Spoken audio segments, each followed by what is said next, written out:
बात है। और संसद में अगर अदानी पर कांग्रेस सवाल उठाना चाहे तो वो विकास को रोकने वाली बात है। बीजेपी इस समय इसी बात को पूरे देश में प्रचारित कर रही है, इसी किस्म की राजनीति बीजेपी कर रही है। आपको मैं बता दूं कि कल अमित शाह गृह मंत्री हैं, उन्होंने बाबा साहब अंबेडकर के लिए कहा, कांग्रेस को कोसना था उन्हें अपने भाषण में, संविधान के बारे में बात कर रहे थे अमित शाह, और उन्होंने कहा कि अंबेडकर अंबेडकर अंबेडकर, ये ऐसा कहना फैशन हो गया है और इतना नाम अगर आप भगवान का लें तो आपको स्वर्ग मिलेगा, ये अमित शाह का कहना था। देश के गृह मंत्री, लेकिन बेहद शर्मनाक बयान। और ऐसा नहीं है कि ऐसी शर्मनाक स्थिति बीजेपी ने पहली बार अपने लिए बनाई है। अभी हाल ही में मोदी ने संसद में जिस किस्म का भाषण दिया था संविधान पर, उस पर भी काफी बुरी तरह बीजेपी फंसी, और तब मल्लिकार्जुन खड़गे ने इसी राज्यसभा में प्रधानमंत्री मोदी से माफी मांगने की मांग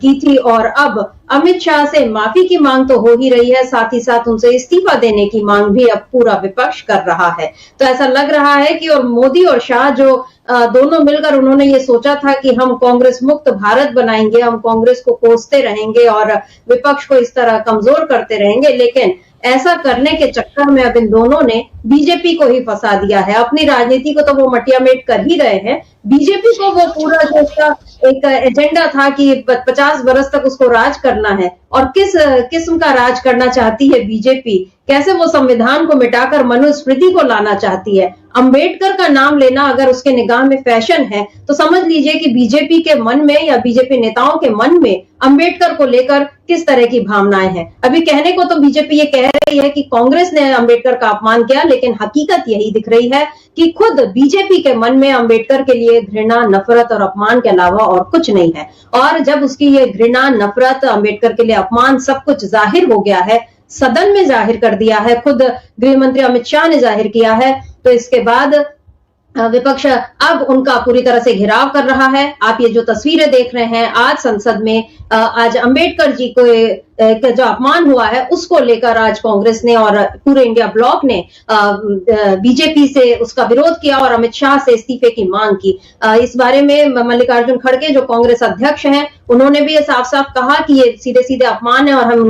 उनसे इस्तीफे से कम और कुछ नहीं चाहते हैं। इसके अलावा कांग्रेस के तमाम नेता, राजद के नेता, अरविंद केजरीवाल जो आम आदमी पार्टी के नेता हैं, ये सारे लोग मिलकर अब इस समय मोदी और शाह दोनों पर जमकर हमला बोल रहे हैं, और बीजेपी के पास एक बार फिर अपने बचाव में कोई तर्क नहीं बचे हैं। कल बीजेपी संविधान के मुद्दे पर फंसी, आज बीजेपी अमित शाह के बयान पर फंसी, और लगातार वो इसी तरह फंस रही है। और आपको मैंने याद दिलाया कि शीतकालीन सत्र इस समय जो चल रहा है, अब परसों ये सत्र खत्म होगा, और जब इस सत्र की शुरुआत हुई थी तब से अदानी का मुद्दा तो है ही, और बीजेपी के लिए ये थोड़ी राहत की बात हो सकती है कि अब ये जो नए नए विवाद उठ रहे हैं, इसमें अदानी का नाम या अदानी का मुद्दा इस समय कहीं दबता हुआ दिखाई दे रहा है। लेकिन बीजेपी इसमें भी कब तक खैर मनाएगी, क्योंकि अदानी का मुद्दा दबने वाला नहीं है, बल्कि उस विवाद के साथ अब ये जो और नए विवादों की एक जो कड़ी जुड़ती जा रही है और एक श्रृंखला बढ़ती जा रही है, उसमें बीजेपी पूरी तरह से फंसी हुई नजर आ रही है। और इस फंसने के लिए जिम्मेदार अगर किसी को कहा जाए तो वो साफ साफ मोदी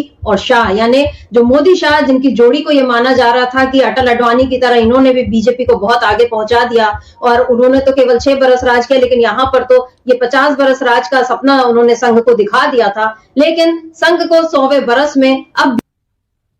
हासिल हो रही होगी, क्योंकि जिस तरीके से वो अब खुलकर अपने पूरे नकाब उतार कर मनुवाद के समर्थन में जिस तरह से बीजेपी इस समय खड़ी दिखाई दे रही है, ये न संघ की सेहत के लिए अच्छा है न बीजेपी की सेहत के लिए अच्छा है। तो मोदी और शाह ने बीजेपी को फंसा दिया है। आज इसी पर हम खरी खरी चर्चा कर रहे हैं, और चर्चा की शुरुआत करें इससे अंबेडकर का नाम लेना अगर उसके निगाह में फैशन है तो समझ लीजिए कि बीजेपी के मन में या बीजेपी नेताओं के मन में अंबेडकर को ले हम सुन लेते हैं कि मल्लिकार्जुन खड़गे ने क्या कुछ कहा सदन के बाहर। आज सदन में लोकसभा को तो स्थगित कर दिया गया था क्योंकि हंगामा चल रहा था, लेकिन मल्लिकार्जुन खड़गे ने सदन के बाहर क्या कुछ कहा सुन।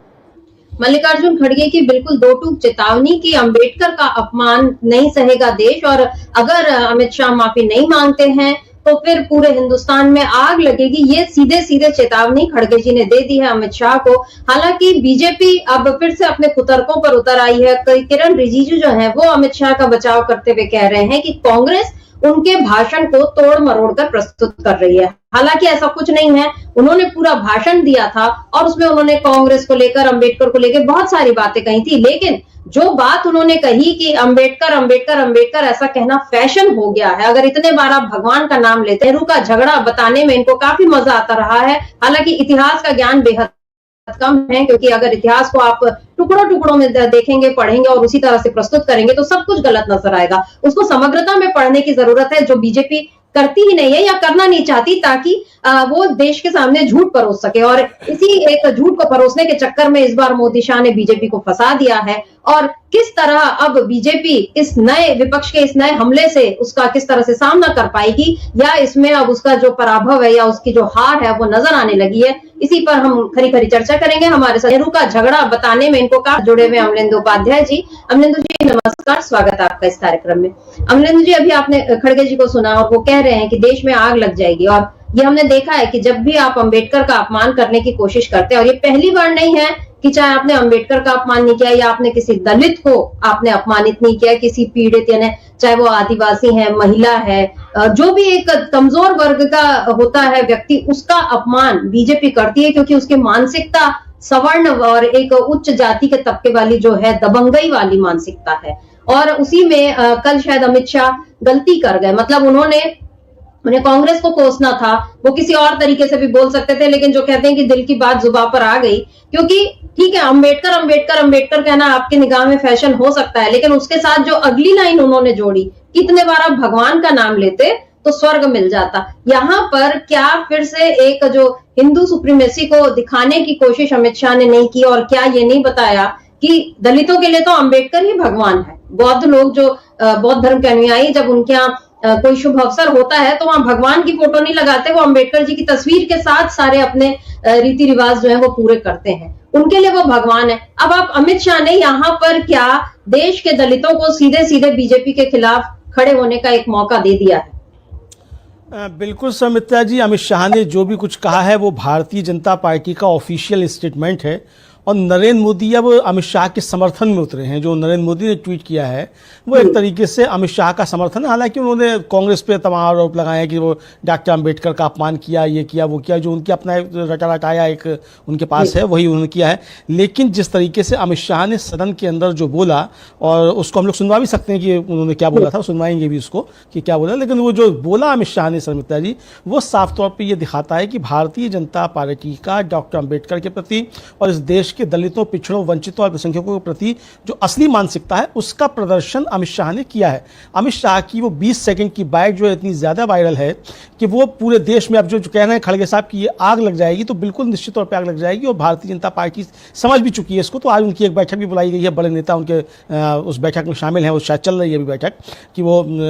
इसी मसले पर चर्चा की जाएगी, किस तरीके से अमित शाह ने जो है वो भारतीय जनता पार्टी का असली एजेंडा था वो सामने लाकर रख दिया। अमित शाह ने जो कहा समित्रा जी, असल में उन्होंने पुष्टि यही की है कि जो 400 पार का नारा दिया जा रहा था वो वास्तव में संविधान बदलने के लिए ही दिया जा रहा था। इसकी पुष्टि अमित शाह ने कर दी है। और परेशानी भारतीय जनता पार्टी की ये है कि चूंकि उस इनका मंशा जो थी वो राहुल गांधी ने पकड़ ली कि ये संविधान बदलना चाहते हो, संविधान को उन्होंने लोकसभा चुनाव में मुद्दा बना दिया, और भारतीय जनता पार्टी का जो 56 इंच की छाती वाले प्रधानमंत्री थे वो एकदम से घुटनों पे आ गए और भारतीय जनता पार्टी 240 पे आके सिमट गई। तो इनको लगता यह है समित्रा जी कि भारतीय जनता पार्टी जो है उसका नुकसान जो हुआ वो डॉक्टर अम्बेडकर उस संविधान की वजह से हुआ, और नरेंद्र मोदी की 56 इंच की छाती जो थी वो 4 इंच की छाती रह गई, ये इनको लगता है। तो इनके अब इसलिए जो इनके अंदर भरी हुई जो घड़ा थी डॉक्टर अम्बेडकर के प्रति और दलितों, वंचितों, पिछड़ों के प्रति, वो अब खुलकर सामने आ रही है। अभी तक वो दबी रहती थी, उस पर ये लीपापोती करते रहते थे, लेकिन अब वो खुलकर सामने आ गई है। तो निश्चित तौर पर पहले नरेंद्र मोदी ने फंसाया था संविधान में के प्रति गलत सलत बातें करके,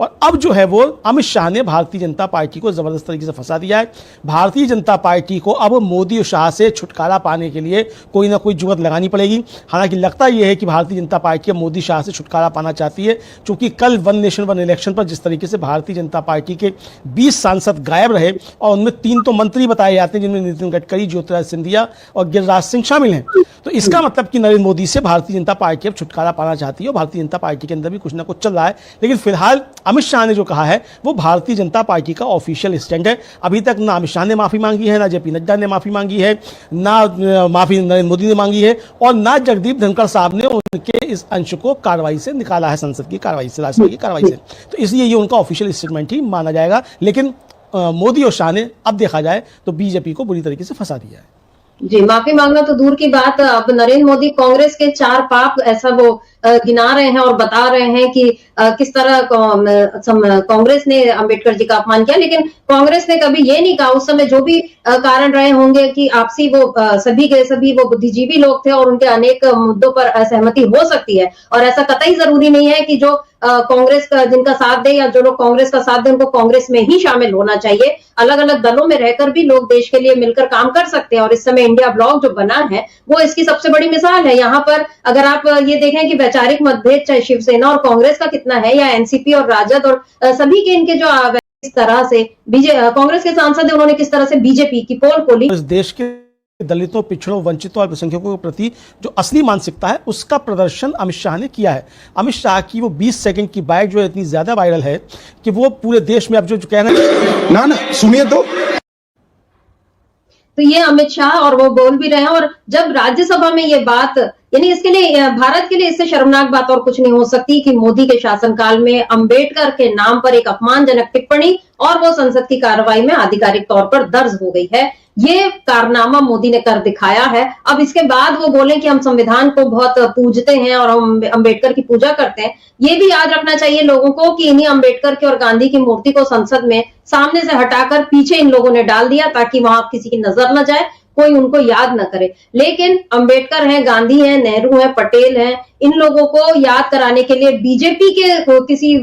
प्रपंच की जरूरत नहीं। लोग इनको हमेशा से याद करते रहे हैं, इसीलिए ये लोग देश के उसमें रग रग में बसे हुए लोग हैं। ये बात बीजेपी समझ रही है और इसी बात से शायद डर भी रही है। मुकुल वासनिक ने क्या कुछ कहा, किस तरह से उन्होंने बताया कि खुद बीजेपी यानी जब संघ के लोग थे या हिंदू महासभा के लोग, वो लोग कैसे लेकर आ गए थे। अब क्या अमित शाह ने एक और नया रास्ता खोल दिया है? बिल्कुल समिता जी, और हो सकता है कि अब खुलकर डॉक्टर अंबेडकर के खिलाफ और दलितों, वंचितों, पिछड़ों के खिलाफ बोलने की ताकत बीजेपी में शायद इसलिए आई हो कि उन्हें लगता है कि मशीनों से सब कुछ इंतजाम हो सकता है। हरियाणा जीत लिया, महाराष्ट्र जीत लिया, तो अब डॉक्टर अंबेडकर के खिलाफ भी जहर उगला जा सकता है, तो ये ताकत आ गई हो उनमें, तो इसी भरोसे वो बात कर रहे हों। ये साफ तौर पर समझा जा सकता है समिता जी कि अमित शाह ने जो कुछ भी बोला है वो ऐसा नहीं है कोई भावावेश में बोल गए हो कि बहुत जो है वो अचानक उनके मुंह से निकल गया हो, ऐसा नहीं है। वो लंबे समय की एक प्रक्रिया जो है वो जो उनकी मानसिक स्थिति जो संघ की शाखाओं में बनती है और भारतीय जनता पार्टी जिस तरीके से अपने कार्यकर्ताओं को प्रशिक्षण देती है, उसका वो परिणति जो वो सामने है, वही चीज़ उनके सामने निकल कर आई। तो उन्होंने कुछ मतलब अपनी पार्टी की लाइन के हिसाब से देखा जाए, उनकी विचारधारा के हिसाब से देखा जाए तो उन्होंने कुछ गलत नहीं कहा है। जो उनकी पार्टी की लाइन थी वही उन्होंने कहा है। तो इसके लिए अमित शाह बधाई के पात्र हैं निश्चित तौर पर कि उन्होंने भारतीय जनता पार्टी का असली चाल चरित्र चेहरा और डॉक्टर अंबेडकर के प्रति और इस देश के वंचितों, पिछड़ों और दलितों के प्रति जो भारतीय जनता पार्टी की मानसिकता है उसका उन्होंने प्रदर्शन खुलेआम कर दिया है। और यहाँ देखिए कि अमित शाह जी जो जब उनको टोका जा रहा है विपक्ष की तरफ से, तो वो उस पर मानने को तैयार नहीं है, बल्कि उसको जस्टिफाई कर रहे हैं कि अरे सुनो सुनो, ये कहते हुए दिखाई पड़ते हैं अमित शाह। यानी वो पहले से तैयारी करके आए थे कि उनको डॉक्टर अंबेडकर के खिलाफ किस तरीके से जहर उगलना है, और उसके पीछे कारण वही है जो मैंने कहा कि भाई उनको लगता ये है पूरी भारतीय जनता पार्टी को कि अगर 2024 के लोकसभा चुनाव में संविधान मुद्दा ना बनता, राहुल गांधी ने संविधान को मुद्दा नहीं बनाया होता और ये पोल नहीं खुल गई होती कि ये 400 पार का नारा जो है वो संविधान बदलने के लिए दिया जा रहा है, तो इनकी सीटें कम नहीं होती और ये हिंदुत्व का जो फर्जी इनका हिंदुत्व है उसके नाम पे सरकार बनाकर ले जाते और मतलब पूर्ण बहुमत के साथ ही आ जाते। अल्पमत की सरकार चल रही है और रोज़ इनको जो है वो कभी नीतीश कुमार और कभी चंद्रबाबू नायडू इनके दरवाजे पे जो नाक रगड़नी पड़ती है, तो ये ना करना पड़ता। 56 इनकी छाती मोदी जी की जो सुगड़ के जो चेंज की रह गई है वो ना रह जाती, तो इनको ये ऐसा लगता है। तो यही जो अमित शाह ने कहा है समिता जी, वो उन्होंने भारतीय जनता पार्टी की जो मानसिकता है उसका ऑफिशियल जो है स्टैंड है उसी को जाहिर किया है। और नरेंद्र मोदी ने भी जो है वो बचाव में उतरे हैं इनके समर्थन में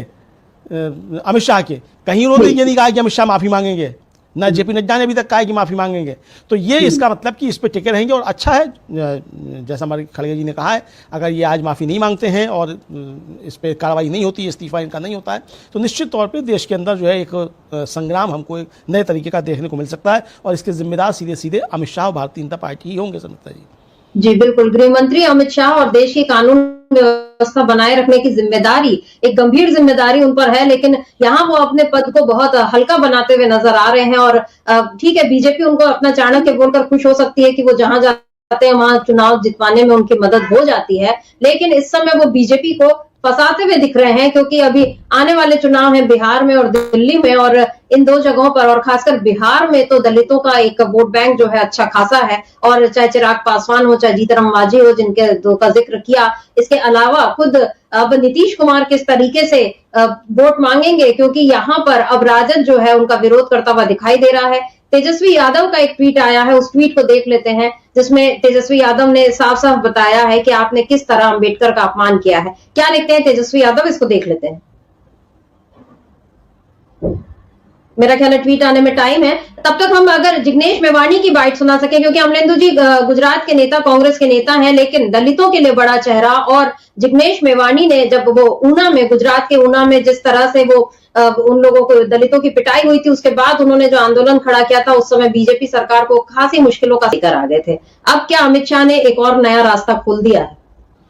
नुकसान हो चुका है, अब क्या इस चेतावनी के बाद बीजेपी कुछ संभलेगी? क्योंकि जैसा अभी मैंने जिक्र किया कि तेजस्वी यादव ने भी ट्वीट किया, इसके अलावा मनोज झा जो राजद सांसद है, उन्होंने भी कहा। देखिए, तेजस्वी यादव का ट्वीट आ गया जिसमें वो कहते हैं कि बाबा साहब अम्बेडकर के चाहने वालों को स्वर्ग नहीं, स्वर ही अवश्य चाहिए। संविधान के शिल्पकार के प्रति ऐसी घृणित सोच बीजेपी और आरएसएस की पाठशाला से ही पनपती है। देश के 100 करोड़ से अधिक वंचित, उपेक्षित, उत्पीड़ित, शोषित, उपहासित, दलित, पिछड़े, गरीब, अल्पसंख्यक एवं समता, समाजवाद, धर्मनिरपेक्षता, बंधुता और संविधान में यकीन रखने वाले न्यायप्रिय लोगों के लिए बाबा साहब अम्बेडकर भगवान से भी कम भी नहीं है। बाबा साहब ने करोड़ों लोगों को नारकी जीवन से छुटकारा दिलाकर इसी जीवन में जीते जी ही मोक्ष प्रदान कर दिया। संविधान निर्माता के प्रति माननीय गृह मंत्री जी की ऐसी संकीर्ण सोच की हम निंदा तथा माफी की मांग करते हैं। यह तेजस्वी यादव ने बताया कि किस तरीके से अंबेडकर जी की जो उन्होंने जो संविधान बनाकर क्या हक दिए इस देश के दलितों को और पिछड़ों को, और इस पर अब अमित शाह से माफी की मांग हो रही है। मनोज झा ने भी यही कहा है कि आपको माफी मांगनी पड़ेगी, बल्कि उन्होंने अमित शाह के बयान को अश्लील और अशोभनीय बताया, और उन्होंने कहा कि 7 बार स्वर्ग मिलने की बात क्या, हम तो धरती को स्वर्ग बनाने की बात, मतलब अंबेडकर के संविधान के बनाए संविधान पर अगर देश को चलाया जाए तो धरती को स्वर्ग बनाया जा सकता है, ये बात मनोज झा ने कही। वर्षा गायकवाड़ जो है कांग्रेस की सांसद, उन्होंने भी एक महत्वपूर्ण बयान दिया कि हम जैसे लोग पहुंचे ही संसद में इस वजह से, क्या तब तक आवाज उठती है, तो जब तक अमित शाह माफी नहीं मांगेंगे आवाज उठती रहेगी और आंदोलन की चेतावनी भी मिल रही है। और यहाँ वर्षा गायकवाड़ ने जो रेशम बाग और दीक्षा भूमि, इन दो जगहों का जिक्र किया, नागपुर में दोनों जगह, और दीक्षा भूमि जहां पर अंबेडकर जी ने अपना धर्म परिवर्तन किया और लाखों, बहुत सारे हजारों अनुयायियों के साथ उनको बौद्ध धर्म में वो लाए, और रेशम बाग यानी जो जहां पर संघ का मुख्यालय है। तो यहाँ पर वर्षा गायकवाड़ ने साफ साफ बता दिया कि संघ और अंबेडकर की सोच में कितना फर्क है। और अमलेंदु जी, ये संघ पिछले कुछ समय से कोशिश करता आया है, मोहन भागवत के भी कई बयान हैं जिसमें वो कि संघ और अंबेडकर की सोच तो एक ही जैसी है, दोनों समता और समरसता की बात करते हैं। हालांकि इन दोनों शब्दों में भी एक बुनियादी फर्क यह है कि समता यानी सभी के लिए एक समान, और समरसता यानी जो जैसा है वो वैसा बना रहे, यानी ऊंची जाति के लोग ऊंचे में बने रहे, नीची जाति के लोग वैसे ही बने रहे, और उनके साथ सब एक दूसरे के साथ मिलजुल कर चले। ये संघ की सोच है। तो संघ बात करता है समरसता की, अंबेडकर बात करते हैं समता की। ऐसे में ये तो साफ साफ जाहिर हो गया कि अंबेडकर और संघ का कहीं कोई मेल नहीं था, लेकिन ये संघ की मजबूरी थी अभी कि वो किसी भी तरह अंबेडकर को अपनाए और दिखाए। लेकिन अगर उसको अपनाना और दिखाना था तो सबसे पहले तो वो संघ के किसी प्रमुख को, ब्राह्मण को न बनाकर वो किसी दलित को बना सकती थी। और हमने तो बीजेपी में भी देखा कि एकमात्र उनके जो दलित अध्यक्ष हुए उनको भी किस तरह से बीजेपी ने हटाया है। तो यहाँ जो फर्क दिख रहा है अमलेंदु जी, ये जो संघ की एक सोच रही है उस पर एक बार फिर से अब वो उजागर हो गई है, और अमित शाह ने संघ की भी सारी रणनीति को यहाँ फेल कर दिया, क्योंकि संघ जो हिंदू राष्ट्र और मनुवाद को जो लाना चाहता था, अब एक बार से फिर जो संविधान लेकर जो हल्ला हो गया है, और फिर से देश के लोगों में जागरूकता आ गई है, फिर से वो लोग इस बात को समझने लग गए हैं कि संविधान पर हमले के बाद जो राहुल गांधी और इंडिया ब्लॉक के तमाम लीडर्स कर रहे थे वो किस लिए कर रहे थे। क्या ये बात एक बार फिर से जनता के बीच आ गई, और क्या इसमें अमित शाह ने अपने पैरों पर या कहें बीजेपी पर कुल्हाड़ी चला दी है? समिता जी, अमित शाह ने बीजेपी का काम तमाम कर दिया है, ये इसको आप ऐसे समझ लीजिए। और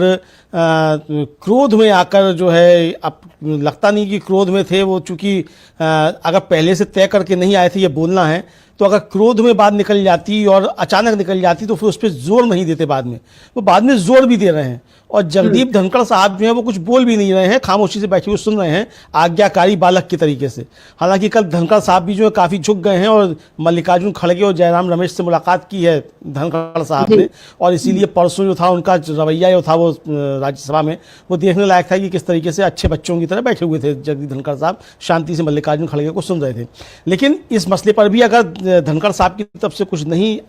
टीका टिप्पणी की गई और इसको नहीं रोका गया तो ये काफी ज़्यादा खेदजनक है। क्योंकि उपराष्ट्रपति जो है संवैधानिक पद पर बैठे हुए हैं, उनके सामने अगर अमित शाह जो गृह मंत्री हैं वो अगर डॉक्टर अंबेडकर के लिए अपशब्दों का इस्तेमाल कर रहे हैं और अपनी घृणित भावना जो है उसका प्रदर्शन कर रहे हैं, तो इसमें बीच में हस्तक्षेप करना चाहिए था जगदीप धनखड़ साहब को, जो उन्होंने नहीं किया। चूंकि वो एकलव्य है आरएसएस के, तो इसलिए शायद नहीं किया कि एकलव्य है वो आरएसएस के, इसलिए नहीं किया होगा। लेकिन अमित शाह ने जो भी कहा शर्मिष्ठा जी, वो फिर मैं कहूँगा कि उन्होंने भारतीय जनता पार्टी की जो असली विचारधारा थी उसको ही सामने रख के लिए लाया। और जो वर्षा गायकवाड़ कह रही थी, जो रेशम बाग और दीक्षा भूमि के जो संघर्ष की बात वो कह रही हैं, वो निश्चित तौर पे वो इसी तरफ इशारा कर रही हैं। और जो इसके तरफ आपने भी कहा कि भाई ये संघर्ष जो है किस तरीके से डॉक्टर अंबेडकर ने जब वहाँ दीक्षा भूमि में जाकर बौद्ध धर्म ग्रहण किया, और आज भी जो है लोग, तमाम लाखों लोग वहाँ जाते हैं और जाकर बौद्ध धर्म ग्रहण करते हैं, तो वो किस लिए, उन्होंने कहा था डॉक्टर अंबेडकर ने कि मैं पैदा हिंदू जरूर हुआ हूँ लेकिन हिंदू मरूंगा नहीं। तो ये डॉक्टर अंबेडकर ने जो कहा था, तो डॉक्टर अंबेडकर से इनकी दुश्मनी तो पुरानी है। चूंकि डॉक्टर अंबेडकर अगर नहीं होते और संविधान लिखने की जिम्मेदारी उनको पंडित नेहरू और कांग्रेस की तरफ से अगर नहीं दी जाती, तो ये संविधान इस स्वरूप में नहीं आता और ये मनुस्मृति लागू करवाते आरएसएस वाले लोग, जिनके ये वंशज ये सब भारतीय जनता पार्टी के लोग हैं। तो इनकी डॉक्टर अंबेडकर से घृणा जो है वो इसलिए निकल कर आती है कि चूंकि डॉक्टर अंबेडकर ने जो संविधान लिखा उसमें दलितों, पिछड़ों, वंचितों और खासतौर से महिलाओं को जो है बराबरी का अधिकार दिया गया। ये तो महिलाओं के अधिकारों के भी विरोधी हैं आरएसएस वाले, और इसलिए आप देखते हैं कि किस तरीके से महिलाओं के खिलाफ जो अपराध करने वाले लोग होते हैं उनके साथ ये बिल्कुल तनकर खड़े रहते हैं, चाहे वो बिल्किस बानो के अपराधी हों, चाहे वो चिन्मयानंद हो, चाहे कुलदीप सेंगर हो, चाहे ब्रजभूषण शरण सिंह हो, सबके साथ ही मजबूती के साथ खड़े रहते हैं। तो इसलिए इनको डॉक्टर अंबेडकर से परेशानी होती है। तो जो किया अमित शाह ने, वो भले ही ये तय कर आए हों कि उन्हें जो है डॉक्टर अंबेडकर का अपमान करना है, लेकिन शायद इसके बाद वो भारतीय जनता पार्टी के लिए कितनी मुसीबत खड़ी कर देंगे इसका अंदाज अमित शाह जो है वो नहीं लगा पाए। और इसलिए जो आपने कहा कि उन्होंने बीजेपी के पैरों पर कुल्हाड़ी मार दी है, निश्चित तौर पर उन्होंने बीजेपी की कुल्हाड़ी मार दी है। हालांकि बीजेपी के पैरों पर कुल्हाड़ी मारने का काम नरेंद्र मोदी शुरू कर चुके थे। नरेंद्र मोदी ने जो काम शुरू किया, अमित शाह ने उसको अंजाम तक पहुंचाने का काम किया एक तरीके से। मित्र जी बिल्कुल, मोदी लाना चाहते थे अच्छे दिन और उनके कारण उद्योगपतियों के अच्छे दिन आए भी, लेकिन बीजेपी के बुरे दिन भी अब आने लग रहे हैं, ये ऐसा नजर आ रहा है। कम से कम संसद में इस समय जिस तरह से बीजेपी घिरी हुई है उसको देखकर तो यही लगता है। और अभी दिल्ली में भी चुनाव होने हैं, अरविंद केजरीवाल आज उन्होंने भी ट्वीट किया, जो अक्सर बीजेपी के बहुत सारे मुद्दों पर वो उसके साथ खड़े नजर आते हैं, लेकिन अंबेडकर का अपमान हुआ है, इस बात को इंडिया गठबंधन का कोई भी दल जो है वो बर्दाश्त नहीं कर रहा है। और न केवल कांग्रेस बल्कि तमाम दलों के लोग जो हैं, नेता जो हैं, वो बीजेपी को और अमित शाह से माफी की मांग कर रहे हैं। अरविंद केजरीवाल ने क्या ट्वीट किया है इसको भी देख लेते हैं और उसके बाद हम इस चर्चा को आगे थोड़ा और चर्चा करेंगे और उसके बाद हम इसको खत्म करते हैं। पहले अरविंद केजरीवाल का ट्वीट देखते हैं। अरविंद केजरीवाल लिखते हैं कि देखिए कैसे अमित शाह जी संसद में बाबा साहब अंबेडकर का मजाक उड़ा रहे हैं। इन बीजेपी वालों को इतना अहंकार हो गया कि ये किसी को कुछ नहीं समझते। हाँ अमित शाह जी, बाबा साहेब इस देश के बच्चे बच्चे के लिए भगवान से कम नहीं है। मरने के बाद तो स्वर्ग का पता नहीं, लेकिन बाबा साहेब का संविधान ना होता तो आप लोग तो दबे कुचले गरीबों और दलितों को इस धरती पर जीने ही नहीं देते। बाबा साहेब का अपमान नहीं सहेगा हिंदुस्तान। जय भीम। ये जय भीम का नारा अब आपके मंच से लग रहा है और इधर राजद भी वही बात कह रहा है, उधर तमाम कांग्रेस के नेता भी इसी बात को कह रहे हैं। और अरविंद केजरीवाल का ये जो बयान आया है, ये जो ट्वीट आया है, खासा महत्वपूर्ण, क्योंकि यहाँ पर उन्होंने साफ साफ बता दिया कि बाबा साहेब की इंपॉर्टेंस, उनका महत्व क्या है, जिसका कि मजाक अमित शाह ने संसद में उड़ाया है, ये कहना है अरविंद केजरीवाल का। तो अमलिंदु जी, यहाँ पर जिस तरह से अलग अलग तरीके से लोग अमित शाह के बयान को कर रहे हैं, लेकिन वाकई बड़ी शर्मनाक बात है कि ना नड्डा की तरफ से कोई खंडन आया, बल्कि किरण रिजिजू जिन्होंने ये कहा कि कांग्रेस ने उनके बयान को तोड़ मरोड़ कर दिया, उसमें तो कुछ दिख ही नहीं रहा है, जो बोला है उसी पर बात हो रही है। तो यहाँ जहां पर ये एक विक्टिम कार्ड खेलने की शुरुआत हो जाती है, जब उन्होंने बोला मैं खुद भी बौद्ध धर्म से हूँ और नरेंद्र मोदी ने एक इतने साल बाद एक बौद्ध धर्म के अनुयायी को जो है मंत्री बनाया, ये तमाम बातें शुरू हो गई। कल मेघवाल जी भी वही बोल रहे थे कि मैं दलित हूँ। मतलब इन लोगों को सुविधा के हिसाब से अपना धर्म, अपना जाति जो है वो याद आती है। और धर्म जाति की बात मैं याद दिलाऊं तो 2011 में बीजेपी का एक उसमें आर्टिकल था, उसके जो वेबसाइट में, उसमें उन्होंने लिखा था अंबेडकर जी के बारे में, जो उनका परिचय देते हुए कि मध्य प्रदेश के मऊ में अछूत जाति महार में पैदा हुए थे अंबेडकर, ये उन्होंने लिखा था। तो तब कांग्रेस की जो पत्रिका है संदेश, उसके संपादक थे अनिल शास्त्री, और उन्होंने कहा था कि बीजेपी का ऐसा लिखना गलत है। वो भले उनको दलित बोल दें, अछूत नहीं बोलना चाहिए, और उनको बाबा साहेब इस देश के रत्न हैं, उनको किसी जाति धर्म से जोड़ना गलत है। ये तब अनिल शास्त्री ने इस बात को लिखा है, ये दर्ज है, 2011 की बात है। तब मोदी सरकार नहीं थी, लेकिन बीजेपी की सोच तो तब भी वही थी और अब भी वही है। तब दबे छुपे तौर पे थी, अब जब ये खुलकर आ गई है और सामने अब 2 और चुनाव होने हैं, क्या ईवीएम के भरोसे बीजेपी इन चुनाव में जाएगी, या इस बार अंबेडकर के नाम पर, संविधान के नाम पर जो उसका चेहरा सामने आ गया है उसमें पिट जाएगी बीजेपी? देखिए सर मित्रा जी, अगर निष्पक्ष चुनाव और पारदर्शी चुनाव और स्वतंत्र चुनाव होगा तो भारतीय जनता पार्टी बुरी तरीके से हारेगी, और अगर मशीनों के भरोसे है तो वो किसी के खिलाफ कुछ भी बोल सकते हैं। मुझे लगता है ये कि शायद वो मशीनों के भरोसे ही हैं और उन्हें लगता है कि मशीनों के जरिए सब कुछ ठीक कर लेंगे, जैसा उन्होंने हरियाणा और महाराष्ट्र में कर लिया, ऐसा उनको लगता है। तो इसीलिए अमित शाह जो अब खुलकर डॉक्टर अम्बेडकर का अपमान कर रहे हैं, और भारतीय जनता पार्टी पूरी उनके समर्थन में खड़ी हुई दिखाई पड़ती है। अब अर्जुन राम मेघवाल जैसे लोग जो कह रहे हैं कि साहब वो दलित है, तो लगता है कि शर्म आनी चाहिए उनको कि डॉक्टर अम्बेडकर का अपमान 20 सदन में खड़े होकर अमित शाह कर रहे हैं और अर्जुन राम मेघवाल उनके समर्थन में खड़े हुए दिखाई पड़ रहे हैं। कम से कम इतनी तो आशा की जा सकती थी कि ज़मीर जो है वो इतना नहीं मर जाएगा कि डॉक्टर अंबेडकर का अपमान जो अमित शाह कर रहे हैं और उनके सांसद जो उनके समर्थन में खड़े हों, ऐसा नहीं होना चाहिए। बाकी अब ये उनका अपना ज़मीर का मसला है और कौन किस तरीके से किसको देखता है ये उसका मसला है, लेकिन पूरा देश जिस तरीके से अमित शाह के बयान को देख रहा है, और जाहिर सी बात है कि विपक्ष इसको लेकर हमलावर है समिता जी, और मल्लिकार्जुन खड़गे से लेकर हमने जिग्नेश मेवाणी तक की हमने सारी बात सुनी, अरविंद केजरीवाल की हमने बात सुनी। आज शाम को 4 बजे वो प्रदर्शन भी करने जाना है भाजपा मुख्यालय पर दिल्ली में। तो यानी ये बीजेपी ने जो कहा जाता है कि आ बैल मुझे मार वाली जो है कहावत, उसको अमित शाह ने खुद चरितार्थ कर दिया है। जिस तरीके से उन्होंने डॉक्टर अंबेडकर का अपमान किया, ये पूरे देश में मुद्दा बन जाएगा,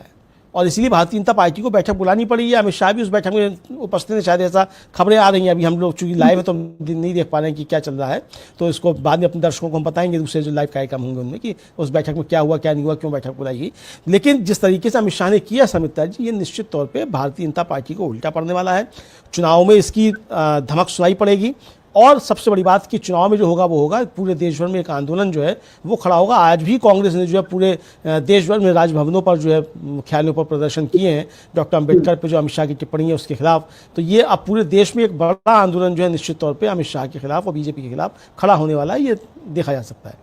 जी, बीजेपी की जो वैचारिक दरिद्रता जो है, गरीबी जो है, वो अब उसको बुरी तरह से नुकसान पहुंचाती हुई दिख रही है, क्योंकि इस देश के इतिहास को बीजेपी ने न कभी समझा, न समझने की कोशिश की, न ये चाहा कि जनता इसको समझे। लेकिन जनता इतनी मूर्ख नहीं है, वो जानती है कि उसका हित किन चीजों से जुड़ा है। और ठीक है, बीजेपी की लुभावनी बातों में वो आई, लेकिन जहां अगर उसको ऐसा लगा कि उसके हक पर चोट मारी जाएगी तो उसने जवाब दिया, और लोकसभा चुनाव के नतीजे इसका सबसे बड़ा उदाहरण है। बीजेपी इन नतीजों से अब भी सबक नहीं ले रही, वो अभी भी उसकी यही कोशिश है, वो किसी भी तरह संविधान को चोट पहुंचाए, किसी भी तरह लोकतंत्र को खत्म करे। कल 1 नेशन 1 इलेक्शन पर उसका यही स्टैंड था, लेकिन जिसपे वो बुरी तरह पिट गई। और आज यानी कल शाम को अमित शाह ने एक ब्लंडर कर दिया, और आज बीजेपी उसका नुकसान भुगतते हुए दिख रही है। 2 दिन और बचे हैं शीतकालीन सत्र में। अब देखना होगा कि विपक्ष को और किन मुद्दों पर इसी तरह से बाहर आकर प्रदर्शन करना होगा, क्योंकि हम लगातार देख रहे हैं कि एक दिन नहीं ऐसा बीता जब विपक्ष ने अलग अलग मुद्दों को लेकर प्रदर्शन न किए हों। तो कुल मिलाकर बीजेपी इस समय पूरी तरह से खुद को फंसाती हुई नजर आ रही है, और इसके लिए पूरी तरह जिम्मेदार अगर किसी को माना जाए तो वो है मोदी और शाह। कमलेंदु जी,